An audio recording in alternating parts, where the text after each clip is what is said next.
إن الحمد لله نحمده ونستعينه ونستهديه ونشكره ونعوذ بالله من شرور أنفسنا ومن سيئات أعمالنا من يهد الله فهو المهتد ومن يضلل فلن تجد له وليا مرشدا وأشهد أن لا إله إلا الله وحده لا شريك له ولا مثيل ولا شبيه له وأشهد أن سيدنا وحبيبنا وقائدنا وقرة أعيننا محمدًا عبده ورسوله وصفيه وحبيبه وخليله بلغ الرسالة وأدى الأمانة ونصح الأمة فجزاه الله عنا خير ما جزى نبيا من أنبيائه اللهم صل وسلم وبارك على سيدنا محمد طه الأمين وعلى آله وأصحابه الطيبين الطاهرين أما بعد عباد الله فإني أوصي نفسي وإياكم بتقوى الله العلي العظيم ألا فاتقوه وخافوه يقول الله تعالى في القرآن الكريم يا أيها الذين آمنوا اتقوا الله حق تقاته ولا تموتن إلا وأنتم مسلمون. Mes frères de foi, je vous recommande ainsi qu'à moi-même de faire preuve de piété à l'égard d'Allah Ta'ala, qui dit dans le Coran honoré, ce qui a pour sens, ô vous les croyants, faites preuve de piété comme il se doit, et surtout ne mourrez qu'en étant musulmans. وقد قال الحسن البصري رضي الله عنه وهو من كبار التابعين فساد القلوب متولد من 6 أشياء.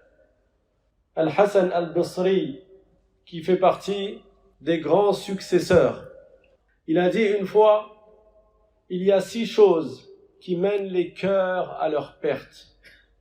Il y a 6 causes qui pourrissent le cœur, qui mènent le cœur à sa perte et à sa perdition. أولها يذنبون برجاء التوبة. Premièrement, ils commettent des péchés en espérant se repentir plus tard. وَيَتَعَلَّمُونَ الْعِلْمَ وَلَا يَعْمَلُونَ بِهِ. Deuxièmement, ils apprennent la science, mais ils n'appliquent pas ce qu'ils ont appris. Ils apprennent l'islam, mais ils ne mettent pas en application ce qu'ils ont appris. وَإِذَا عَمِلُوا لَا يُخْلِصُونَ. Troisièmement, et s'ils agissent, s'ils œuvrent, ils le font en étant insincères. Ils ne le font pas sincèrement, c'est-à-dire en recherchant uniquement l'agrément d'Allah. وَيَأْكُلُونَ رِزْقَ اللَّهِ وَلَا يَشْكُرُونَ. Quatrièmement, ils consomment de la subsistance qu'Allah leur a donnée, mais ils ne sont pas reconnaissants, ils ne remercient pas Allah pour cela. وَلَا يَرْضَوْنَ بِقِسْمَةِ اللَّهِ. Cinquièmement, ils ne sont pas satisfaits de la part qu'Allah leur a accordée comme subsistance.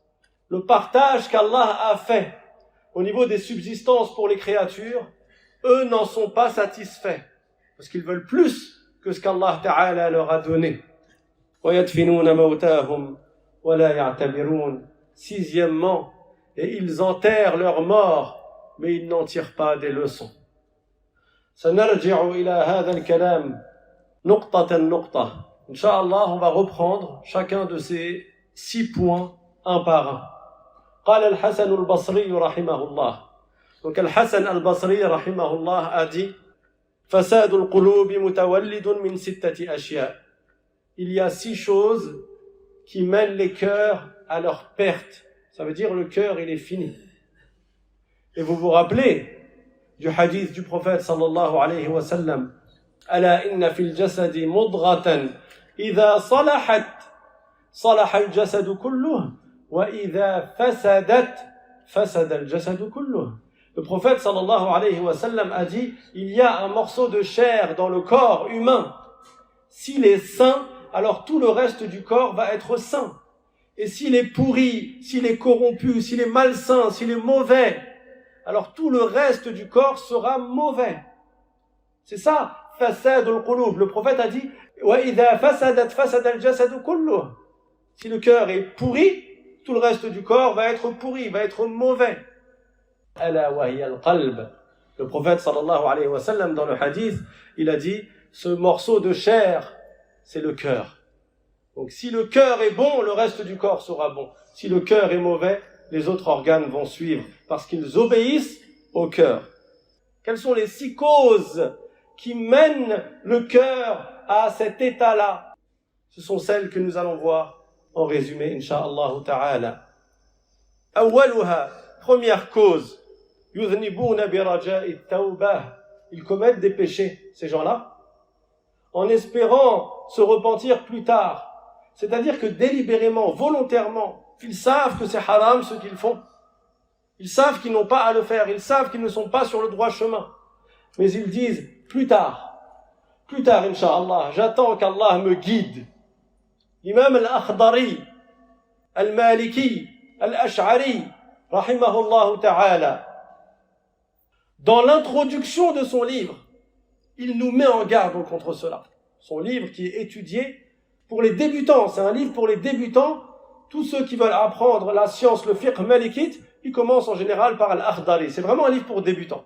Il commence son livre par une introduction dans laquelle il dit « Attention à ne pas commettre des péchés en te disant « Plus tard, j'attends que Dieu me guide. » Allah yahdini. Je sais, mais j'attends que Dieu me guide. C'est à toi de faire les efforts. Certes, toute chose a lieu par la volonté et par la prédestination d'Allah. Mais Allah Ta'ala t'a donné un choix et c'est à toi de faire le choix des bonnes choses et d'éviter les mauvaises choses. Quand est-ce que tu vas mourir? Est-ce que tu le sais? هل تعلم متى ستموت؟ لا تعلم. فكيف تقول سأتوب غدا ولعلك تموت الليلة؟ Comment tu dis je me repentirai demain? Peut-être tu vas mourir ce soir. Que dire alors de ceux qui se disent quand je serai vieux, quand je serai plus âgé, quand j'aurai passé ma vingtaine ou ma trentaine, quand je me marierai? Qui t'a dit que tu vas vivre jusque-là? قال الله تعالى وليست التوبة للذين يعملون السيئات حتى إذا حضر أحدهم الموت قال إني تبت الآن. Allah Ta'ala dit dans le Coran, le repentir n'est pas accepté pour ceux qui commettent des méfaits, pour ceux qui commettent des péchés, jusqu'au jour où la mort arrive. Et à ce moment-là, ils disent, Inni tubtul an. Maintenant, je me repens. Le repentir n'est pas accepté de leur part à partir du moment où l'âme traverse la gorge, lorsqu'elle est ôtée de ton corps. Dès qu'elle traverse la gorge, c'est trop tard, ton repentir n'est plus valable. Même si tu te repens, ça ne te sert à rien. Comme Pharaon a essayé de faire. Il est arrivé au moment du désespoir. Il savait qu'il était en train de mourir. Après tous les péchés, après toute la mécréance qu'il a faite et qu'il a commise. Il était en train de se noyer. Arrivé au moment du désespoir, quand tu sais, tu peux plus vivre. Tu es en train de mourir. Là encore, le repentir n'est pas accepté. Et Pharaon a dit, j'ai cru en le Seigneur de Moussa et de son peuple. Al-ana, Allah Ta'ala dit dans le Coran, maintenant tu prétends te repentir, maintenant tu prétends avoir cru, ça y est, c'est fini, c'est trop tard. Alors se dire, je commets des péchés et plus tard je me repentirai, c'est un mauvais calcul. C'est une très mauvaise stratégie. Parce qu'on ne sait pas jusqu'à quel plus tard on va vivre. وَلَيْسَتِ التَّوْبَةُ لِلَّذِينَ يَعْمَلُونَ السَّيِّئَاتِ حَتَّى إِذَا حَضَرَ أَحَدَهُمُ الْمَوْتِ قَالَ إِنِّي تُبْتُ الْآنِ وَلَا الَّذِينَ يَمُوتُونَ وَهُمْ كُفَّارٌ أُولَئِكَ أَعْتَدْنَا لَهُمْ عَذَابًا أَلِيمًا. Le repentir n'est pas accepté, ni de la part de ceux qui passent leur temps à commettre des péchés, jusqu'à ce que la mort arrive et ils disent « je me repens maintenant », ni pour ceux qui meurent sur l'état de la mécréance. Ces gens-là, Allah Ta'ala leur a réservé un châtiment intense, un châtiment ardent. ثانيا ويتعلمون العلم ولا يعملون به. Deuxième cause qui mène le cœur à sa perte, qui corrompt le cœur, c'est que la personne, elle apprenne, mais elle n'applique pas ce qu'elle a appris. Et ça, c'est l'état de la plupart des gens. قال بعض العلماء قليل من الناس مسلمون. Il y a un savant qui a dit, peu de gens sont musulmans. Si tu regardes les milliards de personnes qui existent sur Terre, les musulmans, les croyants, sont une minorité. Peut-être 2 milliards, mais 2 milliards sur 8 milliards, c'est une minorité. قليل من الناس مسلمون. Peu de gens sont musulmans. وقليل من المسلمين متعلمون. Et peu des musulmans ont appris la religion. وقليل من المتعلمين عاملون. Et peu de ceux qui ont appris la religion appliquent ce qu'ils ont appris. وقليل من العاملين مخلصون. Et peu de ceux qui appliquent sont sincères dans leur application. لماذا تتعلم إن لم يكن لتعمل لتمتثل بأوامر الله سبحانه وتعالى وتبتعد عما نهاك عنه. Ça sert à quoi d'apprendre si ce n'est dans l'objectif d'accomplir ce qu'Allah t'a ordonné et d'éviter ce qu'Allah t'a interdit, de faire ce qui t'est demandé de faire. T'apprends pourquoi? Il y a un homme qui a dit à son père, papa, je veux apprendre la religion, laisse-moi partir. Son père l'a laissé partir. Il est parti apprendre pendant 4 ans la science de la religion. Et avant de partir, il faisait ses 5 prières dans leur temps. Même le Fajr, même le Subh, il faisait dans son temps, il se réveillait. Il est parti apprendre 4 ans. Il est revenu, et là son père, il le voit, il se lève plus pour le Subh. Il lui dit, mais t'es parti apprendre, tu reviens. Et maintenant tu fais plus le Subh dans son temps, tu dors toute la matinée. Et là son fils, il lui explique ce qu'il a appris, et qui est vrai. Celui qui dort est excusé. Je dormais, donc j'avais une excuse. Mais c'est quoi le mieux à faire? C'est de te réveiller et de la faire dans son temps. Même si tu es excusé dans le fait de dormir. Son père était offusqué, il était choqué, et il lui a fait comprendre. Ça sert à quoi d'apprendre la science si c'est pas pour la mettre en application, si c'est pas pour devenir quelqu'un de meilleur? Les meilleurs compagnons du prophète sallallahu alayhi wa sallam, tels que Abu Bakr et Omar et Othman et Ali, radiyallahu anhum, dès qu'ils apprenaient une nouvelle information, ils essayaient de l'appliquer. Un nouveau dua, un nouveau dhikr, un nouvel acte de bien que le prophète a enseigné, ils se précipitaient pour le faire. Mais nous, qu'est-ce qu'on fait? On cherche le minimum. On demande, mais ça c'est obligatoire ou c'est pas obligatoire? Si c'est pas obligatoire, je le fais pas. Mais ça c'est interdit ou c'est juste makrouh? C'est que makrouh. C'est bon, je fais. C'est comme ça qu'on réfléchit. Alors que les vertueux, pour eux, ils s'éloignaient du détestable, du makrouh, tout comme on s'éloigne du haram. Et ils faisaient toutes les sunnahs, tout comme on fait les obligations. Pourquoi? Parce qu'en cela, il y a la recherche de l'agrément d'Allah. Et c'est ça l'objectif pour lequel tu as appris la science de la religion. C'est pour gagner l'agrément d'Allah. Et maintenant, il y en a, ils vont encore plus loin. Ils savent qu'une chose est haram. Et il te dit, oui, mais c'est un petit ou un grand péché? Ça veut dire, bon, d'accord, si c'est un grand péché, je le fais pas. Mais bon, si c'est un petit péché, wal'iyadu billahi ta'ala. C'est pas comme ça qu'il convient de réfléchir. Ce qui mène les cœurs à leur perte, c'est qu'ils apprennent la science de la religion, mais qu'ils se contentent d'apprendre sans mettre en application ce qu'ils ont appris. Troisièmement, et s'ils appliquent, ils ne sont pas sincères.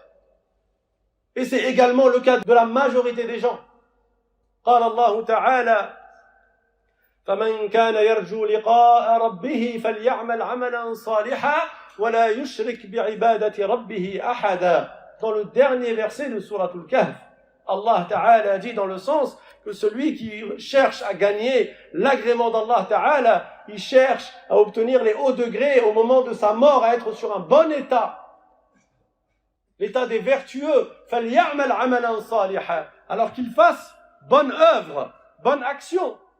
ولا يشرك بعبادة ربه أحدا, mais qu'il n'associe personne avec Allah dans cette bonne action, qu'il ne recherche pas l'éloge des gens, qu'il ne recherche pas l'acceptation des gens, le respect des gens, l'estime que les gens ont pour lui. Chaque acte de bien que tu fais, tu ne recherches par cet acte que l'agrément d'Allah subhanahu wa ta'ala. Sinon, l'acte n'est pas agréé par Allah. Il n'est pas récompensé. Et en plus, la personne commet un grand péché qui est ar-riya. Le prophète sallallahu alayhi wa sallam a dit au sujet de ar-riya, qui est l'insincérité, ittaqur riya fa innahu ash-shirkul asghar. Faites très attention à l'insincérité parce que c'est la petite association. Le prophète l'a fait ressembler au shirk. C'est la petite association. Tellement c'est un péché qui est grave. Rabi'an, quatrièmement, وَيَأْكُلُونَ رِزْقَ اللَّهِ وَلَا يَشْكُرُونَ. Parmi ce qui mène à ce que le cœur pourrisse et devienne mauvais, il y a que la personne, elle mange ce qu'Allah lui a donné comme subsistance, mais elle ne remercie pas Allah. وَكَيْفَ يَكُونُ شُكْرُ اللَّهِ تَعَالَى. Et comment a lieu le remerciement? Comment a lieu cette reconnaissance que nous devons d'avoir pour Allah, qui nous a tout donné, notre argent, notre santé, nos membres, nos sens, notre famille, notre toit, notre couverture, notre lit, notre oreiller, notre bouchée, notre bouffée d'air. Tout, c'est Allah qui nous l'a donné. Comment a lieu le remerciement? Ash-shukru al-wajib, alla tasta'mila ni'am Allah alayka fi ma'siyatih. Le remerciement qui t'est obligatoire, c'est de ne pas utiliser les bienfaits qu'Allah Ta'ala t'a donnés, t'a octroyés dans sa désobéissance. Donc, tu dois obéir à Allah dans tout ce qu'il t'a ordonné et tu dois éviter de lui désobéir dans tout ce qu'il t'a interdit. Allah Ta'ala yaqulu fil Qur'an al-Karim La in shakartum la azidannakum. N'est-ce pas que les gens veulent toujours plus en général? La plupart des gens veulent toujours plus que ce qu'ils ont. Allah Ta'ala dit dans le Coran, La in shakartum, si vous êtes reconnaissant, la azidannakum, je vous rajoute, je vous augmente, je vous donne plus. Khamisan, wala yardawna biqismatillah. Cinquièmement, ils ne se satisfont pas du partage des subsistances qu'Allah Ta'ala a fait, qu'Allah a prédestiné, qu'Allah a voulu. Si tu gagnes autant, c'est parce qu'Allah te l'a prédestiné. Et si ton frère gagne plus que toi, pourquoi le jalouser? Tout ça, c'est Allah qui l'a voulu. Ça revient à dire quoi? T'es pas content de ce qu'Allah t'a prédestiné? Tu ne te satisfais pas de ce qu'Allah Ta'ala a prédestiné? Même si lui, il a plus que toi.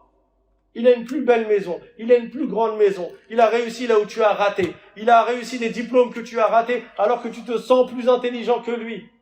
Dans toutes les situations, tu dis quoi? Alhamdulillah, je n'ai eu que ce qu'Allah Ta'ala m'a prédestiné. Et lui, il a eu ce qu'Allah lui a prédestiné.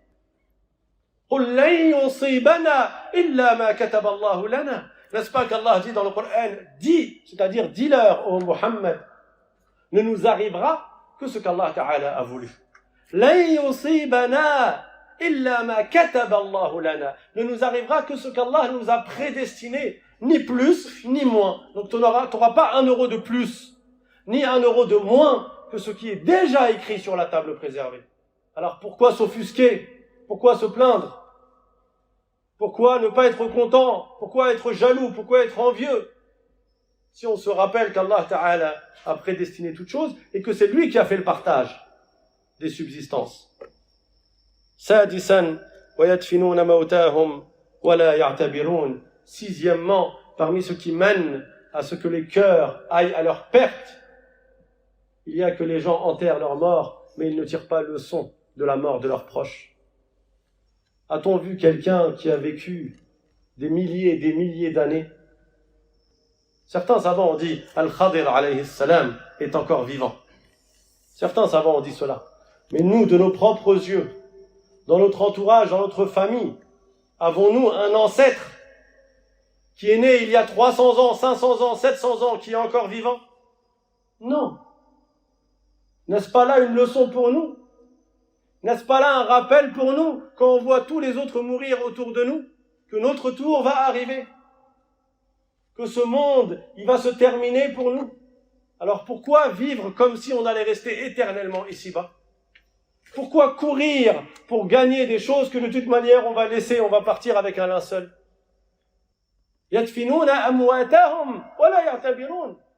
C'est eux-mêmes qui enterrent les autres. Tu l'enterres, tu vois son corps, tu vois comment il est devenu rigide quand tu le portes, quand tu le mets dans la tombe. Mais ça ne te fait rien. Ou alors ça te fait quelque chose pendant 3 jours. Tu te remets dans la pratique pendant 3 jours ou pendant 1 semaine ou pendant 1 mois parce que ton copain est mort. Et après tu repars dans les turpitudes et tu repars dans tes mauvaises habitudes. نسأل الله سبحانه وتعالى أن يجعلنا من الذين يستمعون القول فيتبعون أحسنه ونسأل الله سبحانه وتعالى أن يرزقنا توبة نصوحا لا نعصيه بعدها أبدا. هذا وأستغفر الله لي ولكم فيا فوز المستغفرين.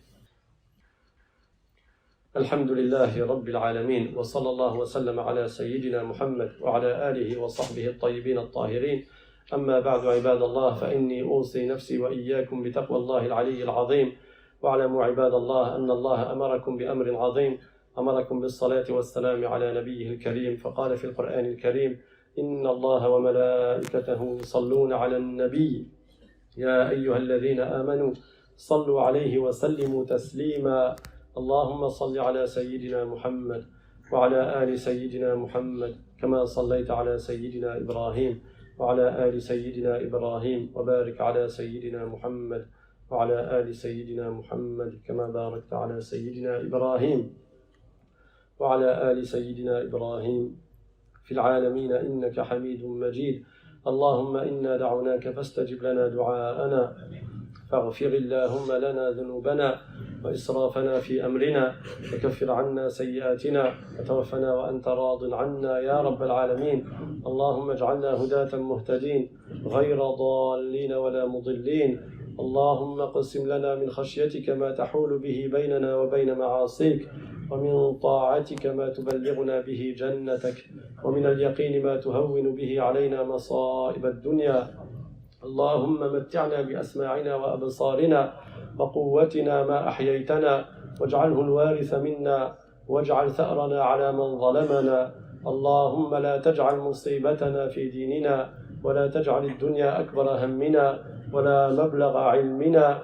اللهم لا تسلط علينا بذنوبنا من لا يرحمنا يا رب العالمين.